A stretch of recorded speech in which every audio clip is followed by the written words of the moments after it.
Day 145, Royal Kingdom, 1 Kings 3, 2 Chronicles 4-5, Psalm 63. Let's begin. 1 Kings 3. And so the kingdom was confirmed in the hand of Solomon, and he was joined with Pharaoh, the king of Egypt, by affinity. For he took his daughter, and he led her into the city of David, until he completed building his own house, and the house of the Lord, and the wall of Jerusalem all around. But still the people immolated in the high places. For no temple had been built to the name of the Lord, even to that day. Now Solomon loved the Lord, walking in the precepts of David, his father, except that he immolated in the high places, and he burned incense. And so, he went away to Gibeon, so that he might immolate there, for that was the greatest high place. Solomon offered upon that altar, at Gibeon, 1,000 victims as holocausts. Then the Lord appeared to Solomon, through a dream in the night, saying, Request whatever you wish, so that I may give it to you. And Solomon said, You have shown great mercy to your servant David my father, because he walked in your sight in truth and justice, and with an upright heart before you. And you have kept your great mercy for him, and you have given him a son sitting upon his throne, just as it is this day. And now, O Lord God, you have caused your servant to reign in place of David my father. But I am a small child, and I am ignorant of my entrance and departure.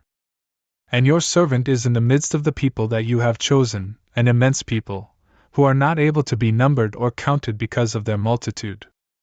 Therefore, give to your servant a teachable heart, so that he may be able to judge your people, and to discern between good and evil.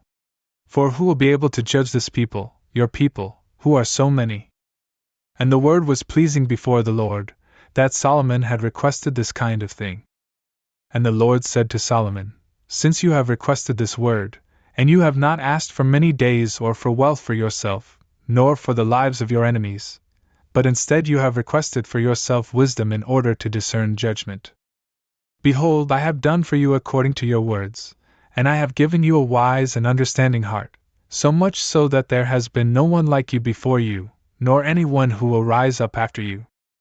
But also the things for which you did not ask, I have given to you, namely wealth and glory, so that no one has been like you among the kings in the all days before. And if you will walk in my ways, and keep my precepts and my commandments, just as your father walked, I will lengthen your days. Then Solomon awakened, and he understood that it was a dream. And when he had arrived in Jerusalem, he stood before the ark of the covenant of the Lord, and he offered holocausts, and made victims of peace offerings, and he held a great feast for all his servants. Then 2 women harlots went to the king, and they stood before him. And one of them said, I beg you, my lord, I and this woman were living in one house, and I gave birth, with her in the room. Then, on the 3rd day after I gave birth, she also gave birth. And we were together, with no other person with us in the house, only the 2 of us. Then this woman's son died in the night. For while sleeping, she smothered him. And rising up in the silent depths of the night, she took my son from my side, while I, your handmaid, was sleeping, and she set him in her bosom. Then she placed her dead son in my bosom. And when I had arisen in the morning, so that I might give milk to my son, he appeared to be dead.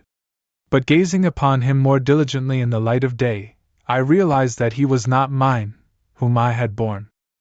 And the other woman responded, It is not such as you say. Instead, your son is dead, but mine is alive. To the contrary, she said, You are lying? For my son lives, and your son is dead. And in this manner, they were contending before the king. Then said the king, This one says, My son is alive, and your son is dead. And the other responds, No, instead your son is dead, but mine lives. Therefore the king said, Bring a sword to me. And when they had brought a sword before the king, he said, Divide the living infant in 2 parts, and give a half part to the one and a half part to the other. But the woman, whose son was alive, said to the king, for her heart was moved concerning her son, I beg you, my lord, give the living infant to her, and do not kill him. To the contrary, the other said, Let it be neither for me, nor for you, instead divide it. The king responded and said, Give the living infant to this woman, and do not kill it. For she is his mother. Then all of Israel heard about the judgment that the king had judged, and they feared the king, seeing that the wisdom of God was in him to accomplish judgment.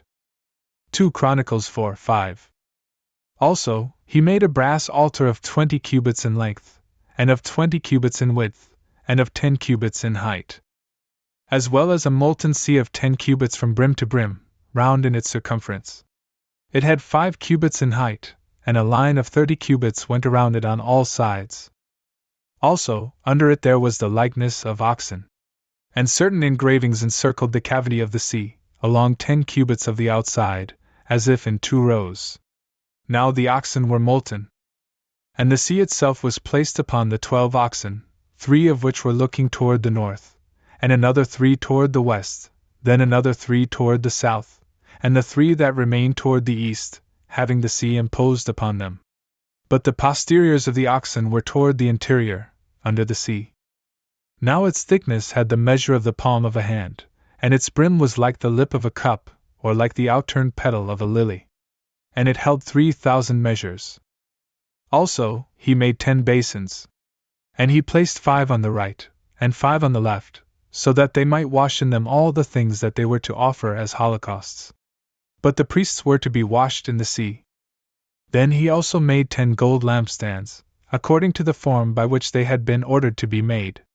And he set them in the temple, 5 on the right, and 5 on the left. Moreover, there were also 10 tables. And he placed them in the temple, 5 on the right, and 5 on the left. Also, there were 100 gold bowls. Then, too, he made the court of the priests, and a great hall, and doors in the hall, which he covered with brass. Now he placed the sea on the right side, facing the east toward the south. Then Hiram made cooking pots and hooks and bowls. And he completed every work of the king in the house of God. That is, the 2 pillars, and the crossbeams, and the heads, and something like a little net, which would cover the heads above the crossbeams. And also 400 pomegranates, and 2 little nets, so that 2 rows of pomegranates were joined to each net, which would cover the crossbeams and the heads of the pillars. He also made bases, and basins that he placed upon the bases. 1 sea, and 12 oxen under the sea. And cooking pots and hooks and bowls. Hiram, his father, made all the vessels for Solomon, in the house of the Lord, from the purest brass. The king cast these in the region near the Jordan, in the clay soil between Succoth and Zereda. Now the multitude of the vessels was innumerable, so much so that the weight of the brass was unknown. And Solomon made all the vessels for the house of God, and the gold altar, and the tables upon which were the bread of the presence. And also, of the purest gold, the lampstands with their lamps, to shine before the oracle, according to the rite. And certain flowers, and lamps, and gold tongs. All these were made from the purest gold.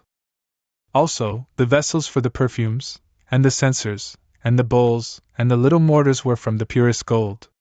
And he engraved the doors of the inner temple, that is, for the Holy of Holies. And the doors of the outer temple were of gold. And so, every work was completed that Solomon made in the house of the Lord. Then Solomon brought in all the things that David his father had vowed, the silver, and the gold, and all the vessels, which he placed in the treasuries of the house of God. After this, he gathered together those greater by birth of Israel, and all the leaders of the tribes, and the heads of the families, from the sons of Israel, to Jerusalem, so that they might bring the ark of the covenant of the Lord from the city of David, which is Zion. And so, all the men of Israel went to the king, on the solemn day of the 7th month. And when all the elders of Israel had arrived, the Levites carried the ark. And they brought it in, along with all the equipment of the tabernacle. Then too, the priests with the Levites carried the vessels of the sanctuary, which were in the tabernacle. Now King Solomon, and the entire assembly of Israel, and all who had gathered together before the ark, were immolating rams and oxen without any number, for so great was the multitude of the victims. And the priests brought in the ark of the covenant of the Lord to its place, that is, to the oracle of the temple, in the Holy of Holies, under the wings of the cherubim. So that the cherubim extended their wings over the place where the ark was positioned, and they covered the ark itself and its bars. But concerning the bars by which the ark was carried, because they were a little longer, the ends were able to be seen before the oracle. Yet truly, if anyone were a little ways toward the exterior, he would not be able to see them. And so the ark has been in that place, even to the present day. And there was nothing else in the ark, except the 2 tablets, which Moses had placed there at Horeb when the Lord gave the law to the sons of Israel, at the departure from Egypt.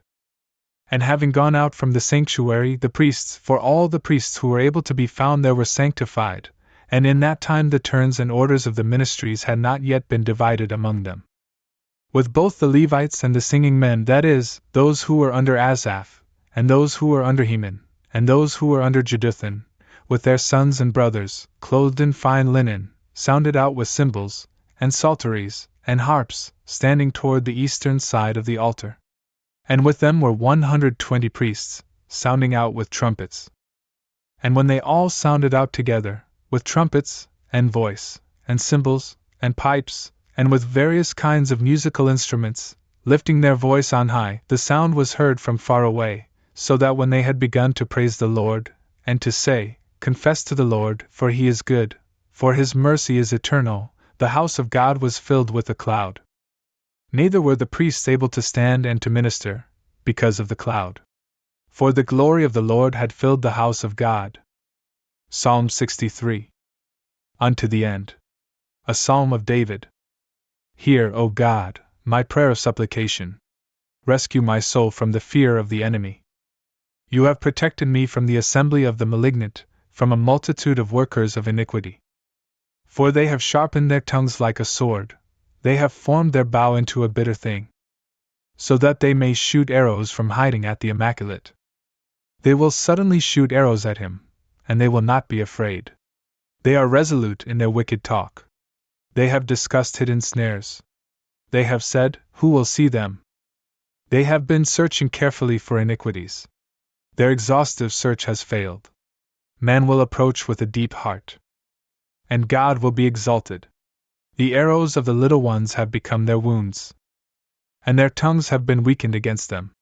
All those who saw them have been troubled, and every man was afraid. And they announced the works of God, and they understood his acts. The just will rejoice in the Lord, and they will hope in him. And all the upright of heart will be praised.